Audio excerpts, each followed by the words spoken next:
For a fast and reliable coin service, check out onefifa.com in the description down below. Also for 5% off, use discount code GCAN5.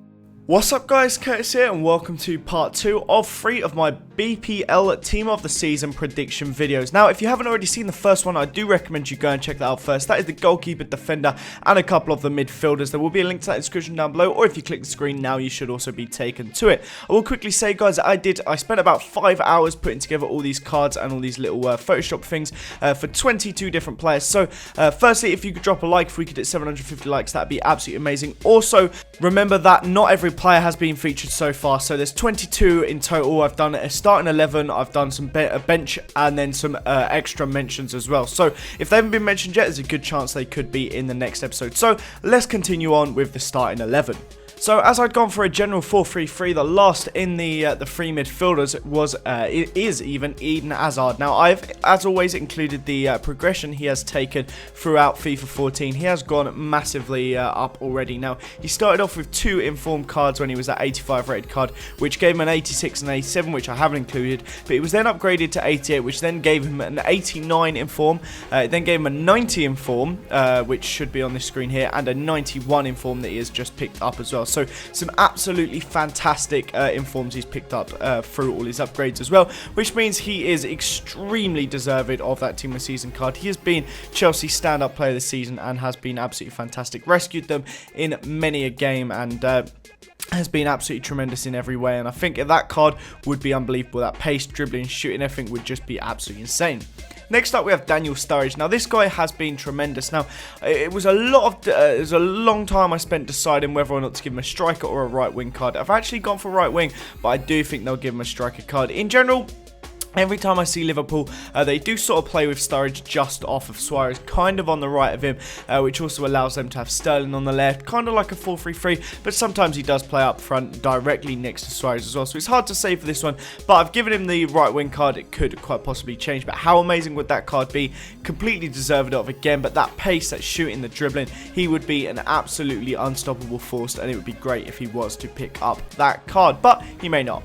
Next up, we have Luis Suarez. Of course, he is extremely deserved of it as well. This is another one who had a bunch of informs. He had 2 informs before his upgrade came along, and then he got his upgrade, which puts his informs up even more. So he started off with that 86 card, which was it was okay, but it was not the best. Then he got that 88 card, which was absolutely quality, which meant his informs were just exceptional. That 89 card, I've used it, was absolutely brilliant. The same with his 91 card, which you should be able to see on the screen now. His 91 card was absolutely tremendous. So I could just imagine how crazy that 94 card will be. And once again, he completely deserves it. He has been without a doubt the best player in the Premier League this season. So if he was to pick up that card, I mean, it would just be amazing. Could you imagine how quality that would be? That pace, that shot, that passing, the dribbling. He'd be so unstoppable and would be an amazing player. And he's actually one of a few out this Team of the Season that you'd actually probably choose to use. Now, this next one was very tricky. This is my last starting 11 player.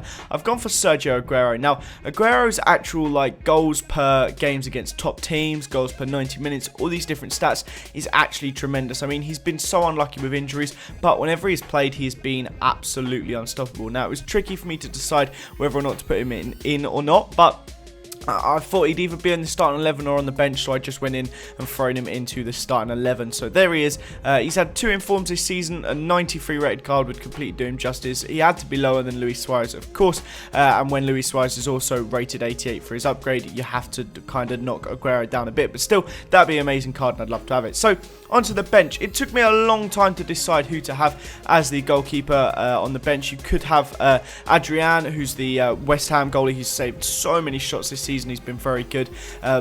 Marshall has been very good as well, but a lot of people seem to think Szczesny should be on the bench. And also looking at a lot of the points per index or whatever, per point index, whatever it is that EA have, like EA Sports run for Barclays. It's like a whole rating system that shows how good players have been throughout the season, and that helped me decide a few of these players, and that was what made me put Szczesny in. I believe he was second behind Petr Cech in the PPI for saves, clean sheets, all these things. So I had to stick in Szczesny.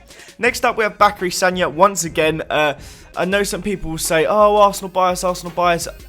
There's a big chance Sagna won't go in, won't get into the team, but personally, I would love to see him in there. This is the sort of thing where if you're a Chelsea fan, you're 100% going to say Ivanovic should get it. If you're an Arsenal fan, you're going to say 100% Sanya should get it. He's been so good for us this year. It's been without a doubt his best season for us, and I just hope he stays on with us. And also, how good would that card be? I'd love to have that FIFA 14 Team of the Year card. I'd love just to be able to use it. Those stats are so good, and he would be an absolutely deadly right back, which I'd probably put in almost every single team that I have. So next up, we have a guy that a lot of people thought should have been in the starting 11, and that is Azpilicueta. It was close for me whether or not to put Baines in the starting 11 or whether to put Azpilicueta, as I mentioned in the first video. Luke Shaw as well, guys, I will say now he will be in the next one as an honourable mention. Again, he is very, very close to getting it, but I do feel he might end up being in like the most improved team of the year or something like that, which would free up Azpilicueta and Baines to be in the Barclays Premier League team of the year. Both have been